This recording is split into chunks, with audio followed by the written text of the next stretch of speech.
Hare Krishna, Radhe Radhe. Welcome to my channel Laddu Gopal ji की सेवा ज्ञान भक्ति। कैसे हैं आप सभी लोग? आशा रखती हूँ अच्छे होंगे। आज के इस वीडियो में हम बहुत ही महत्वपूर्ण जानकारी लेने वाले हैं। जी हाँ, ग्रहण काल से संबंधित 25 अक्टूबर को पड़ रहा है सूर्य ग्रहण।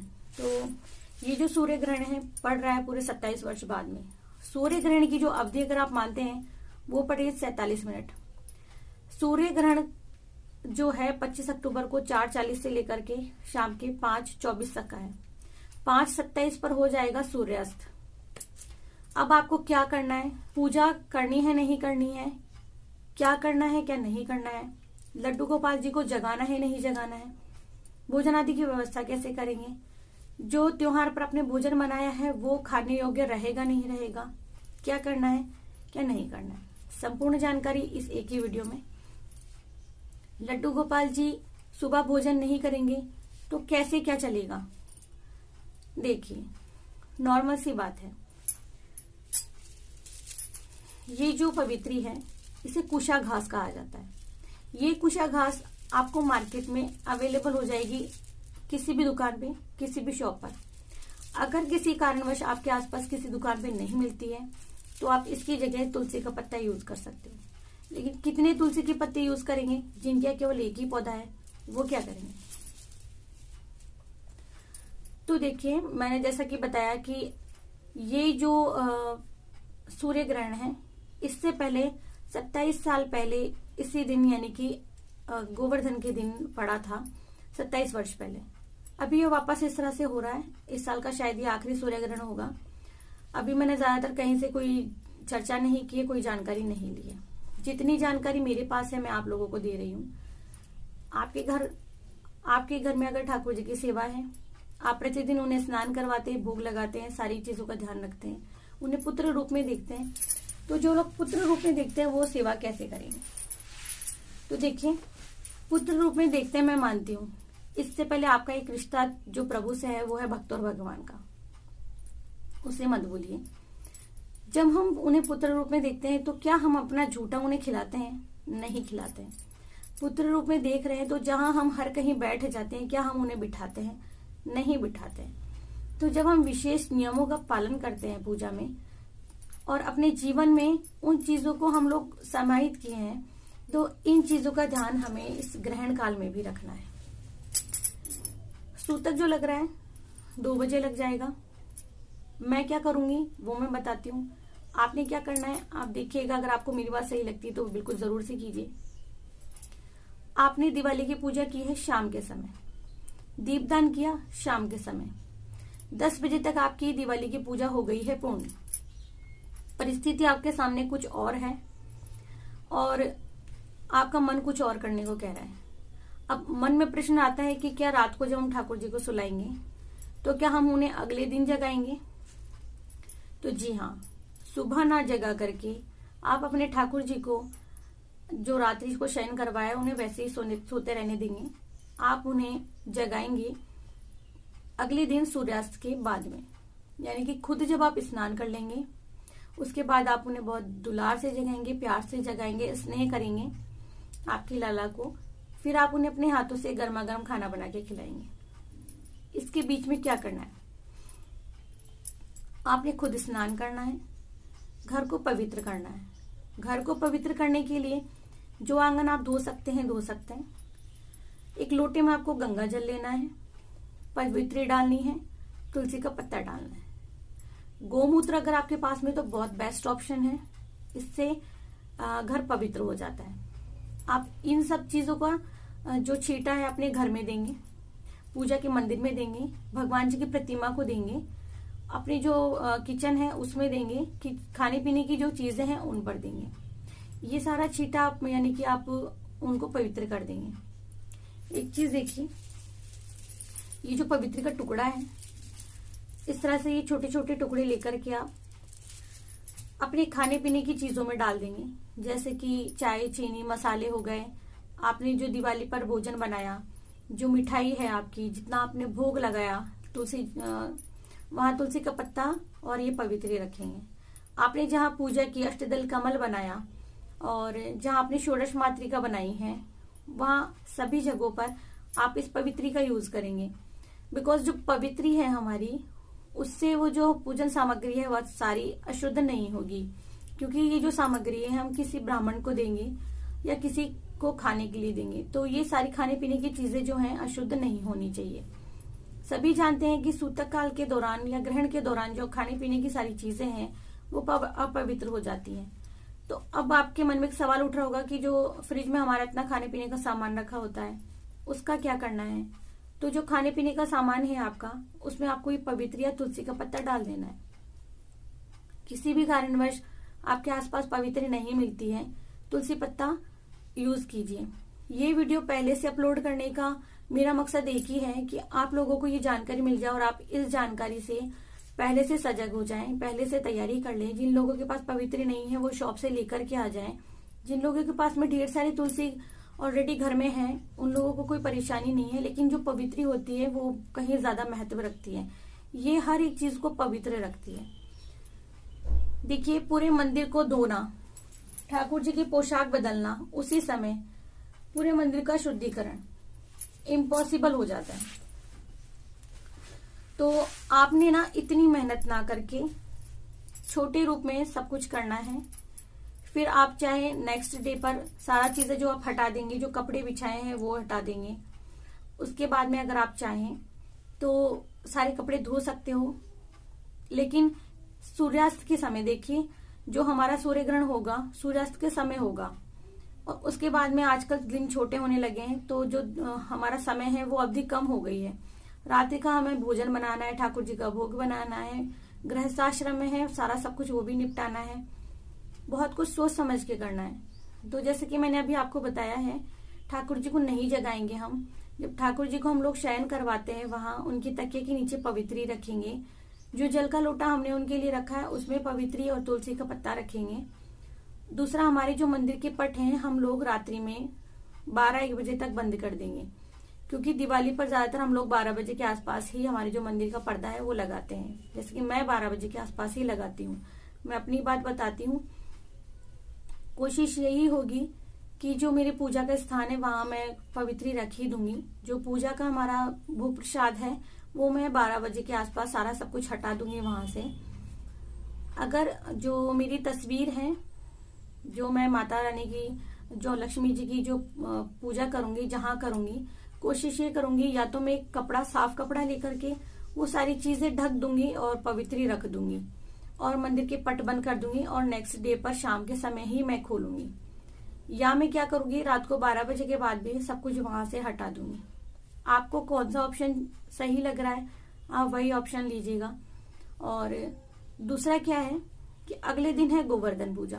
तो जो कार्तिक स्नान कर रही है वही महिलाएं गोवर्धन पूजा करती हैं और बाकी लोग भी करते ही हैं। कथा श्रवण करते हैं, पाठ पढ़ते हैं, दीपदान करते हैं, मंदिर जाते हैं। ऐसे में आप लोग मंदिर नहीं जा पाएंगे। आपने घर में ही बैठ करके भगवान का ध्यान करना है, जाप करना है, तप करना है। जो आपको करना है घर में, आप महात्म्य की बुक है वो आप पढ़िए। तो सूतक काल में आप लोग घर से बाहर आए जाएं, आपको कोई फर्क नहीं पड़ेगा। लेकिन देखिए, जो गर्भवती महिलाएं हैं ग्रहण के दौरान उन्हें बाहर नहीं जाना है। ये आंशिक सूर्य ग्रहण है और देश के कई हिस्सों में दिखाई दे रहा है। जैसे कि मैंने बताया आपको कि गर्भवती महिलाओं को नहीं जाना चाहिए ग्रहण के दौरान बाहर।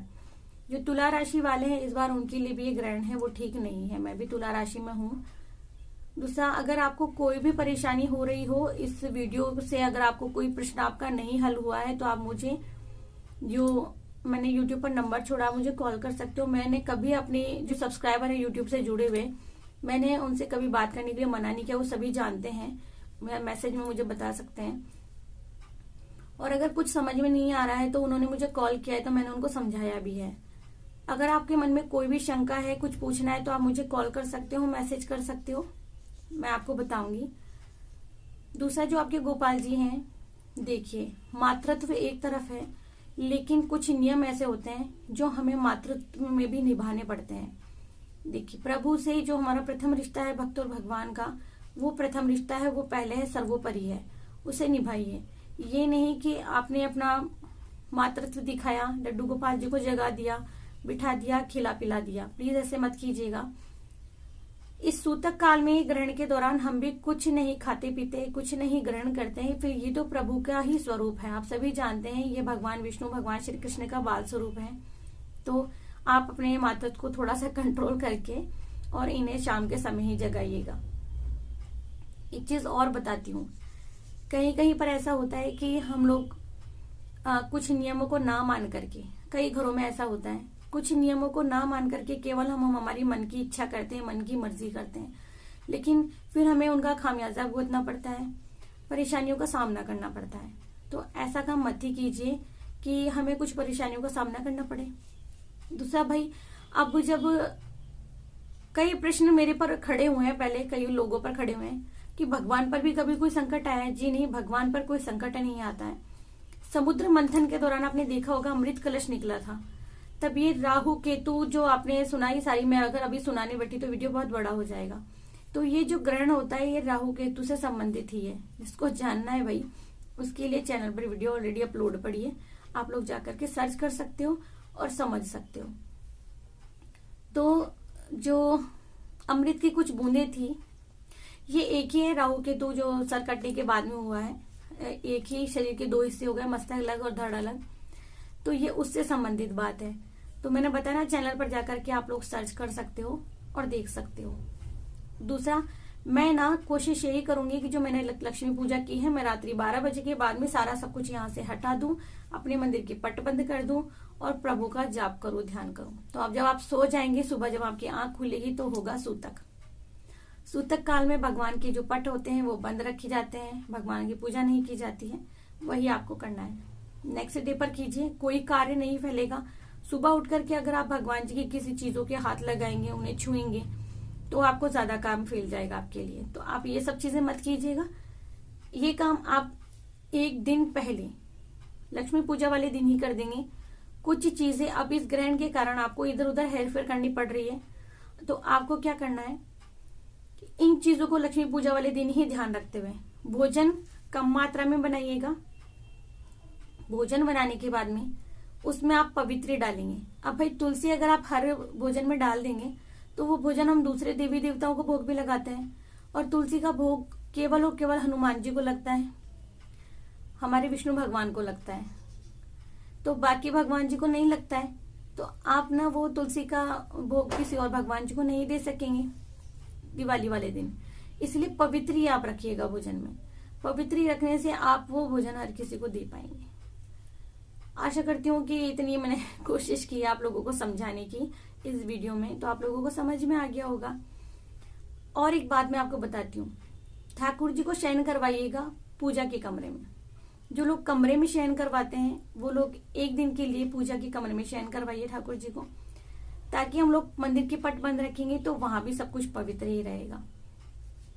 दूसरा क्या है ना, ये पवित्री जो लोग गांव से बिलोंग करते हैं, जिन लोगों का घर गांव में है, वो लोग इस पवित्री को अच्छे से जानते हैं। ये खेतों में पाई जाती है। जिन लोगों को पहचान है वो अपने खेत में से ले सकते हैं। भाई, मेरी मम्मी तो मुझे जब कहीं जाती हैं, खेड़ा धाम जाती हैं, तो रास्ते में बहुत सी पवित्री रहती है, तो मेरे को बहुत सारी लाके देती है, ढेर सारी मेरे पास रखी हुई है। तो जिन लोगों को पता है पवित्री कैसी होती है और ये जल्दी से टूटती कटती नहीं है, भाई जब मैं इसको तोड़ूंगी ना तो देखिए टूट नहीं रही है। ये देखिए, ये जो है ना बिल्कुल नहीं टूटती, इसे यूं मोड़ मोड़ के कट करना पड़ता है। ठीक है, तो कुछ विशेष चीजों का आपको ध्यान में रखना है, बाकी और कुछ नहीं है। नॉर्मल हर बार सूर्य ग्रहण चंद्र ग्रहण होता है और हम लोग हर बार ध्यान रखते हैं। अब तो एक आदत सी हो गई है कि भगवान पर भाई कोई ग्रह कोई आकर के हावी नहीं हो सकता है। लेकिन एक चीज मैं आपको बताती हूँ, हम लोग बैठे हैं, हम लोग इतने भारी भरकम हैं कि कोई भी हवा हमें वहां से हिला नहीं सकती। ठीक है, लेकिन वो हवा जब जाएगी तो हमारे आसपास की चीजों को उथल पुथल करेगी। भाई दूसरे तरीके भाषा में समझाऊं तो कुछ हमारे बाल भी उड़ेंगे, कुछ धूल मिट्टी साथ में आएगी, वो हमें लग जाएगी। भले हमें कोई नुकसान नहीं पहुंचा, लेकिन कुछ चीजें अस्त व्यस्त हो गई हैं। ग्रहण काल में भगवान जी का कुछ नहीं हो रहा है, लेकिन असर होता है।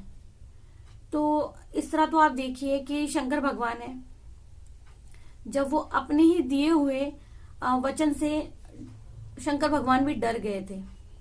और जो भस्मासुर है, भस्मासुर कैसे भस्म हुआ था, ये आपने कथा सुनी होगी और आप सभी जानते हैं कि कभी कभार ऐसा होता है कि भगवान जी अपने बनाए हुए चक्रव्यूह में एक बार असमंजस की स्थिति में पड़ जाते हैं। अपने दिव्य वचन में हमारे प्रभु ने रावण को वचन दिया था अजर अमर होने का, ठीक है, ब्रह्मा जी ने दिया था अजर अमर होने का। तो भगवान जी खुद असमंजस की स्थिति में पड़ गए थे कि अब रावण का कैसे वध किया जाएगा, कैसे रावण का अंत होगा, लेकिन उसका तोड़ बनाया था ना। तो उसी तरह से हर एक चीज का तोड़ होता है। तो मतलब मैं कैसे ही क्या समझाऊं, जितना एक्सप्लेन करने की कोशिश करूंगी आप लोग भी उलझेंगे और मैं भी नहीं समझा पाऊंगी। तो आशा करती हूँ कि वीडियो आपको काफी हेल्प करेगा, और अगर कुछ पूछना है तो कमेंट सेक्शन में आके पूछिएगा। मैं मिलती हूँ नेक्स्ट वीडियो में, और तब तक के लिए हरे कृष्णा, राधे राधे।